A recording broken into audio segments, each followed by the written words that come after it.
respected distinguished guests on the dais, off the dais, industry leaders, policy makers, participants, ladies and gentlemen, good morning to all of you. I sincerely thank very much to Metallurgics event for bringing together stakeholders from government bodies, industry and logistics to deliberate on one of the most critical enablers of India's industrial growth. India's metal sector covering steel, aluminium, copper, zinc, ferroalloys and mining is a key pillar of the nation's economy. Among these, steel accounts for over 50% of total metal volumes, making it the backbone of our metals and minerals ecosystem. In 2025, India produces 155 million ton against installed capacity of 180 million ton, and with ongoing expansions, we are moving decisively towards 300 million ton capacity by 2030, reinforcing India's position as the world's second largest steel producer. Steel is one of the most logistics intensive sectors. For every ton of steel produced, nearly 4.5 tons of raw material, steel, coal, flexes, and finished goods involve the transportation.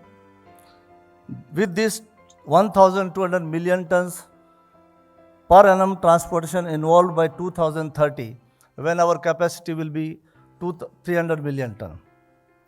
These volumes speaks why today's discussions on infrastructure, logistics, multimodal transport and technology adoptions are so vital.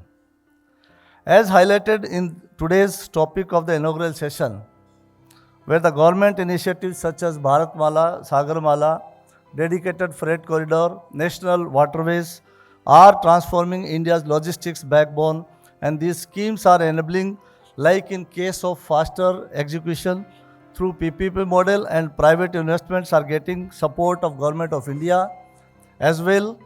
Infra projects transforming logistics like ease of doing business in policies by Government of India, then transparency in approvals and clearances, on rolling stock investment by the private players, and PFT developments under Gati Shakti.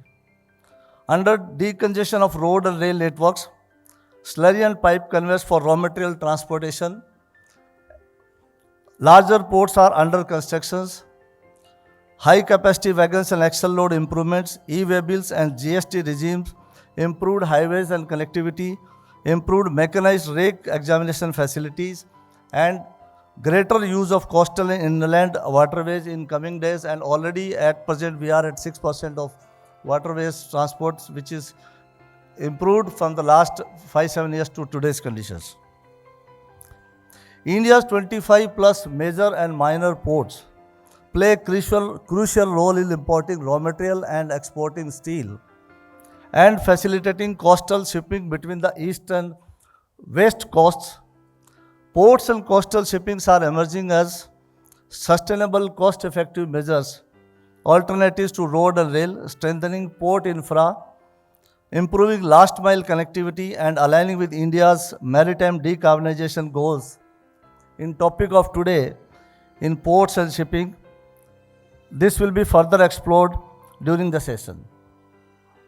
Pipe conveyors and slurry pipelines are extremely relevant for scale of bulk movement of raw materials, as it reduces carbon emissions and reduces carbon emissions and road congestion, improve reliability and safety with the speed, lower long-term logistics cost.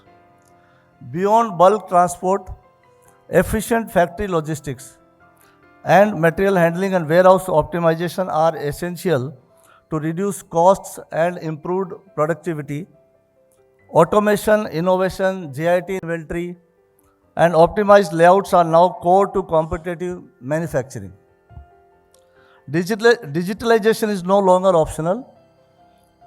IoT, AI, automation, and predictive analytics are transforming transport management, asset utilization, and real-time decision making.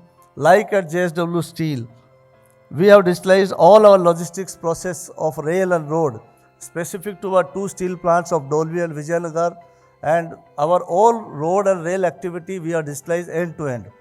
For example, like the material all over India, pan India, if it is coming to the plant up to the GRN made and the finished goods dispatching from the plant delivered to the customer, it is all digitalized and it's a paperless 100%, which we are implementing to our other steel plants also.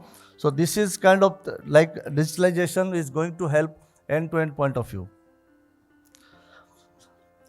At JSW Steel, today we are 35 million ton capacity plant and our aim is to 60 million ton by 2030.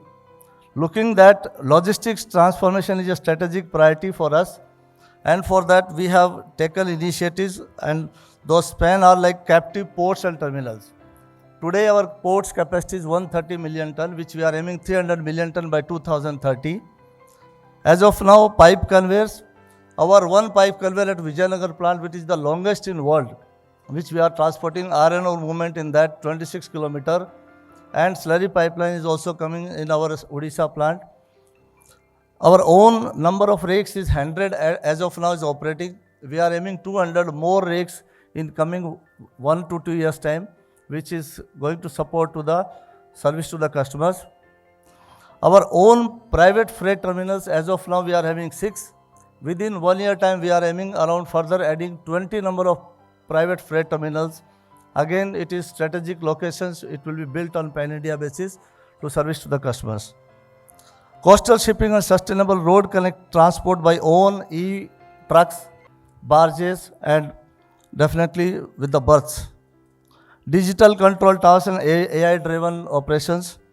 Sustainability in initiatives for decarbonization of processes. In this latest, in last 4 months back, first time in world, we have converted 27-year-old diesel loco to the battery loco with the zero emission. And we have the 100 locos in JSW group, which we are going to convert them in next 2 years time as a zero emission basis, all battery locos. And then definitely we are holding this, our success with other steel plants also. We are going to create this facility for them also, so that we can create some ecosystem of like coming from diesel and fossil fuel to the green initiative point of view. These efforts reflect how industry is aligning with the very theme being discussed at this conference. And again, I thank Metallurgic Events for organizing this relevant conference. I look forward to insightful discussions during all sessions. I am confident today's deliberations will help build a more efficient, resilient, and sustainable logistics ecosystem for India's metals and minerals sector. Thank you, and I wish you all a productive conference. Jai Hind, Jai Bharat. Thank you.